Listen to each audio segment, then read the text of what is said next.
जमीन हमारी है भाई, 1 इंच भी नहीं छोड़ेंगे। सीए एनआरसी पर जब अमित शाह एक कदम पीछे नहीं हट सकता, प्रधानमंत्री नरेंद्र मोदी एक कदम पीछे नहीं हट सकता, हम तो बाबा साहब के शेर है, हम तो 1.25 इंच भी पीछे नहीं हटेंगे जी। जमीन जो हमारी है, जितनी एलोकेटेड की गई है पंचायत के द्वारा, हमारी है भाई। लाशें बिछ जाएंगी पर जमीन को नहीं छूटे। कुर्बानी दे देंगे हम अपनी। दलितों को पहले मारा जाता था, लेकिन हां अब हमने सीख लिया उंगली के बदले हाथ, और जो ये आंखें निकालते हैं हमारी तरफ, तो आंख के बदले आंख। किसी के बाप से नहीं डरते हैं।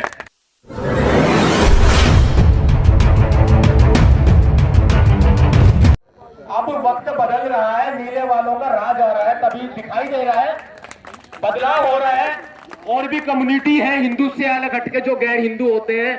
भाई पूरे देश के मुसलमानों की बात करूं ना, पूरे देश भर के मुसलमानों के लिए बाबा साहब डॉक्टर भीमराव अंबेडकर सांसों के बराबर हैं, सांसों के बराबर हैं। अगर बाबा साहब ना हो तो देश भर के मुसलमान सांस नहीं ले सकते इस भारत देश में, क्योंकि बाबा साहब भीमराव अंबेडकर जी ने भारत के संविधान में धर्म निरपेक्षता का अधिकार आप सबको दे दिया है।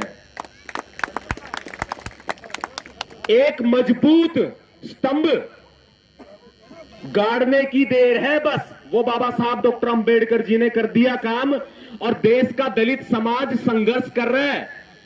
मनुवादियों को हम फूटी आंख नहीं सुहाते, क्योंकि हम वो नीले आतंकवादी हैं जो मनुवादियों की नजरों में हम नीले आतंकवादी हैं, लेकिन तथागत गौतम बुद्ध का संदेश देने वाले, हम वो करुणा का संदेश देने वाले लोग हैं। सम्राट अशोक के वंशज हैं।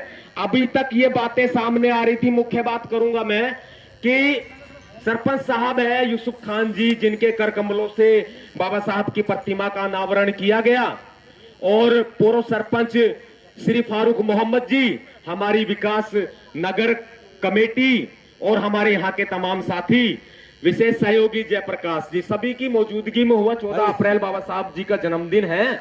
उनके जन्मदिन के मौके पर 2018 में हुआ। और लेकिन आज ये ऐसा क्या हो गया जी, विवाद पैदा हो गया।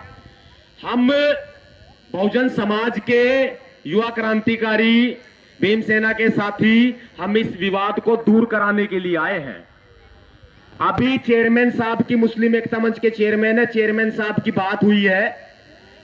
मनोज चौधरी जी बसपा के जिलाध्यक्ष हैं, सम्मान व्यक्त करता हूं। बात हो रही है चेयरमैन साहब की, सरपंच साहब से उनकी एक शिकायत है कि जी मुझे इस बारे में कोई सूचना नहीं दी गई। सरपंच साहब गलत कह रहे हैं, सच कह रहे हैं, झूठ कह रहे हैं, मुझे नहीं पता। मेरे यहाँ के अपने भाई हैं, यहाँ के वासिंदे। मैं उनसे गुजारिश करूंगा, सरपंच साहब यहाँ आने को तैयार है, उनको यहाँ बुला लिया जाए। वो इस विवाद को दूर कराना चाहते हैं। वो कह रहे हैं कि हम बाबा साहब का सम्मान करते हैं, प्रतिमा को हाथ नहीं लगाएंगे बिल्कुल भी, और हमारी औकात भी नहीं है हाथ लगाने की। वो इतनी बड़ी बात कह रहे हैं, तो उनको बुलाया जाना चाहिए। पंचायत का एक मेन उद्देश्य होता है विवाद को, इसको समाप्त किया जाए। जमीन हमारी है भाई, 1 इंच भी नहीं छोड़ेंगे। सूचना भेजिए। चेयरमैन साहब से भी रिक्वेस्ट करूंगा, 2-4 साथियों से रिक्वेस्ट करूंगा कि एक बार सरपंच साहब के पास जाया जाए। अगर वो नहीं आएंगे तो गलत है, अगर वो नहीं आएंगे तो अपनी जगह गलत है। पूरा देश आज जवाब मांग रहा है। एक दलित समाजी जवाब नहीं मांग रहा, एक हम ही जवाब नहीं मांग रहे, पूरा देश जवाब मांग रहा है। ऐसे ऐसे लोग हैं मुस्लिम समाज में, बहुत सम्मानित साथी आए हुए हैं, अबू बकर जी भी आए हुए हैं, वो मेरे कहने से रुक गए, जा रहे थे, तो जवाब मांग रहे हैं कि मुसलमान बाबा साहब का कदापि विरोध नहीं करेगा। शाहीन बाग में हम भी मौजूद थे, बाबा साहब के चेहरे पर ही, बाबा साहब के सहारे पर ही वो आंदोलन लड़ा गया था। और सीए एनआरसी पर जब अमित शाह एक कदम पीछे नहीं हट सकता, प्रधानमंत्री नरेंद्र मोदी एक कदम पीछे नहीं हट सकता, हम तो बाबा साहब के शेर है, हम तो 1.25 इंच भी पीछे नहीं हटेंगे जी। जमीन जो हमारी है, जितनी एलोकेटेड की गई है पंचायत के द्वारा, हमारी है भाई। लाशें बिछ जाएंगी पर जमीन को नहीं छूटे। कुर्बानी दे देंगे हम अपनी, जमीन नहीं छोड़ेंगे। रही बात बाबा साहब की प्रतिमा की, मेरे तमाम सम्मानित साथी हैं, मैं उनसे अनुरोध करूंगा कि बाबा साहब की आलीशान मूर्ति बनाओ भाई। पूरा सहयोग करेंगे जितना बन पड़ेगा। सरकार की तरफ से सरपंच साहब कह रहे हैं कि ग्रांट वारंट हम करवा रहे हैं। भाई ग्रांट की जरूरत नहीं है, इतने सक्षम है, हम कर सकते हैं, लेकिन ग्रांट करवा रहे हैं साहब, यहाँ के जवाब तो दें। यहां के जवाब दे। अभी सूचना भेजी गई है, फोन नहीं उठा रहे हैं बताया है, लेकिन अभी फिर दोबारा से सूचना भिजवाई जा रही है। बार बार फिर सिंपल सी बात है, हम किसी के नखरे नहीं उठा करते। अगर प्यार से आकर के अगर कह दिया जाता है, अपनी बात रखी जाती है, गलत नहीं है, तो मुंह छिपाने से क्या फायदा। उनकी एक शिकायत थी, मैसेज नहीं भेजा, मैसेज भिजवा दिया है, तो फिर क्या फायदा भाई। मैं दलित मुस्लिम एकता की बात कर रहा हूं। अगर घर में एक व्यक्ति, देश भर के मुसलमान सुन रहे हैं लाइव के माध्यम से भी, अगर देश भर के जो हमारे मुस्लिम साथी है उसमें एक बच्चा अगर गलत निकल जाए तो देश भर के मुसलमान थोड़ी ना गलत हो जाएंगे। सब बाबा साहब के बच्चे हैं, सारे थोड़ी ना गलत हो जाएंगे। सब बाबा साहब के बच्चे हैं, बाबा साहब का सम्मान करते हैं। बाबा साहब इस दुनिया में नहीं है, बाबा साहब विश्व नहीं है, बाबा साहब भारत में नहीं है, तो मुसलमानों को तो दौड़ा दौड़ा करके मारा जाएगा। दलितों को मारा जाता था पहले, दलितों को पहले मारा जाता था, लेकिन हां अब हमने सीख लिया उंगली के बदले हाथ, और जो ये आंखें निकालते हैं हमारी तरफ तो आंख के बदले आंख।